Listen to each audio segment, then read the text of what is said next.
शीर्षक और आप देख रहे हैं न्यूज़ 24। आज की बड़ी और चौंकाने वाली खबर आ रही है देश की राजधानी दिल्ली से। आपको बता दें, यहां मुख्यमंत्री रेखा गुप्ता को एक सार्वजनिक कार्यक्रम के दौरान थप्पड़ मारे जाने की सनसनीखेज घटना सामने आई है। प्रत्यक्षदर्शियों के अनुसार यह घटना अचानक हुई जब मुख्यमंत्री रेखा गुप्ता आम लोगों के बीच सुरक्षा घेरे से बाहर निकली। उसी दौरान एक शख्स ने पास आकर उन पर हमला कर दिया।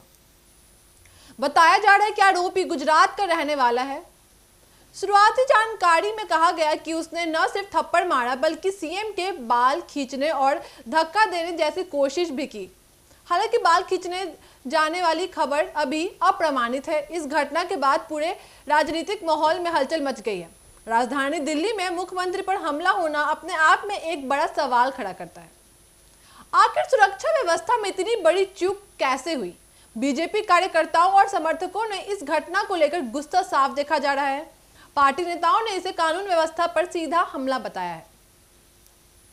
उनका कहना है कि अगर देश की राजधानी में मुख्यमंत्री सुरक्षित नहीं है तो आम जनता की सुरक्षा का अंदाजा आसानी से लगाया जा सकता है।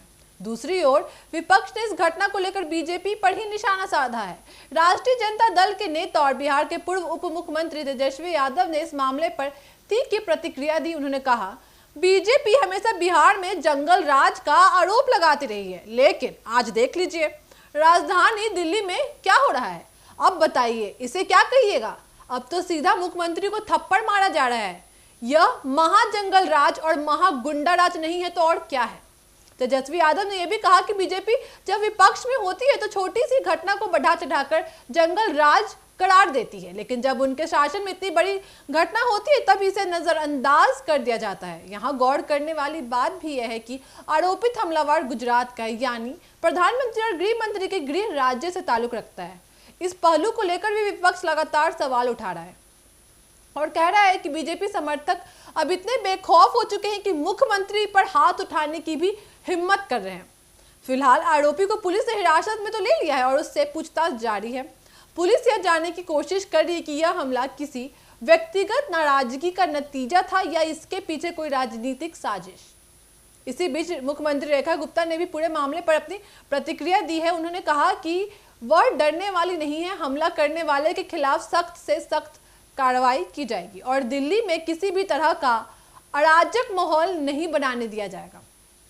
राजनीतिक गलियारों में यह घटना अब गर्म बहस का मुद्दा बन चुकी है। एक और बीजेपी इसे मुख्यमंत्री की सुरक्षा पर गंभीर हमला बता रही है, वहीं विपक्ष इसे बीजेपी की कानून व्यवस्था पर विफलता करार दे रहा है। सोशल मीडिया पर भी यह मुद्दा तेजी से ट्रेंड कर रहा है। लोग पूछ रहे हैं, जब मुख्यमंत्री ही सुरक्षित नहीं तो आम जनता का क्या होगा? विशेषज्ञ का कहना है कि राजधानी दिल्ली में मुख्यमंत्री पर हमला सिर्फ एक राजनीतिक विवाद नहीं बल्कि यह सुरक्षा एजेंसियों के लिए भी चेतावनी है। अगर मुख्यमंत्री के साथ ऐसा हो सकता है तो वीआईपी सुरक्षा और आम नागरिकों की सुरक्षा को लेकर गंभीर सवाल खड़े होते हैं। अब देखना होगा कि आने वाले दिनों में यह मामला किस दिशा में जाता है और क्या आरोपी के पीछे कोई संगठित राजनीतिक मंशा सामने आती है या फिर सिर्फ एक व्यक्तिगत हमला साबित होता है। फिलहाल इतना तो है कि इस घटना ने दिल्ली की राजनीति में भूचाल ला दिया है और विपक्ष को बीजेपी पर हमले का एक नया मौका मिल गया है। ऐसी अपडेट्स के लिए जुड़े न्यूज़ 24 के साथ। धन्यवाद।